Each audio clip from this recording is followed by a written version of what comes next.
Hello YouTube, I'm here today to talk to you about some parts I found for my EMP. Here's my EMP in my better holster. The weapon is clear and unloaded. Put my finger in there, there's nothing in it, no mag, nothing.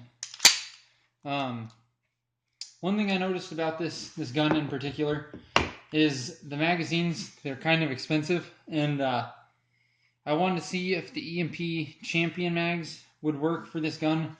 So I contacted Springfield just to double check, because from looking at them, they looked exactly the same, dimensionally and everything.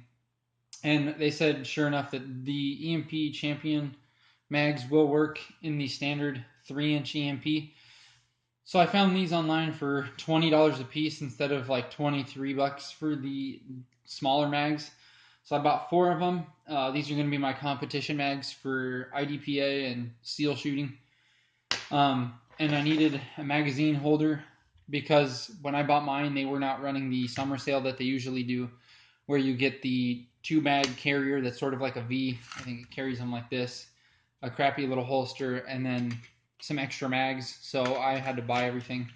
I looked online, and there's a lot of leather mag carriers out there that you can buy, which, don't get me wrong, that's a good way to go if you like leather. But in the summer, it's really hot where I'm at, so I prefer Kydex just because when you're sweating, you can rinse them out and it doesn't affect it. Whereas with leather, sweat will slowly degrade the material, and it's just a preference also. So I found online Garrett Industries. They make holsters, magazine carriers, you name it, inside the waistband, outside the waistband stuff. They're known mainly, I think, for their holsters that are Kydex on the outside with a leather inside sleeve, or like the leather's actually adhered to the Kydex and formed. But I wanted their 3-mag carrier, so I bought this. I think it's like $80, and then shipping was like maybe 10 or whatever. And you can choose the color of the mag carriers themselves in the backing. So I went with coyote tan front and then just a black back. This is fully adjustable, so if you see these 2 screws right here, you can loosen them and adjust the cant. You can adjust the tension right here also on the front of the mag carriers. And you can take them off if you want to run 2 or 1 or 3. I'm just going to run the 3. It seems to work for me. I would say the fit and finish on it is super high quality. There's one thing I noticed on this product itself. So all of the screws right here are the same length except this top one right here. That's just slightly longer, and you can tell because it actually protrudes out of the bushing.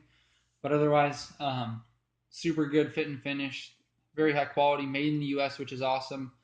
So I wanted to give you an update on what I found for the EMP. So if you're in the market for an EMP and you don't want to have to carry more mags if you shoot IDPA and you want to have an extra round in the magazines, buy the EMP Champion mags, or I think it's the lightweight Champion. They're still Mech-Gar mags, specifically made for the EMP. It says 9mm on the bottom, the base plate. They're just painted black or whatever this finish is. They function just fine, as you will see, so I'll put one in the gun. The only thing to note is it sticks out a little bit at the bottom of the magazine well, but I don't care. It's a competition thing. It still locks the magazine, or the slide back, I mean.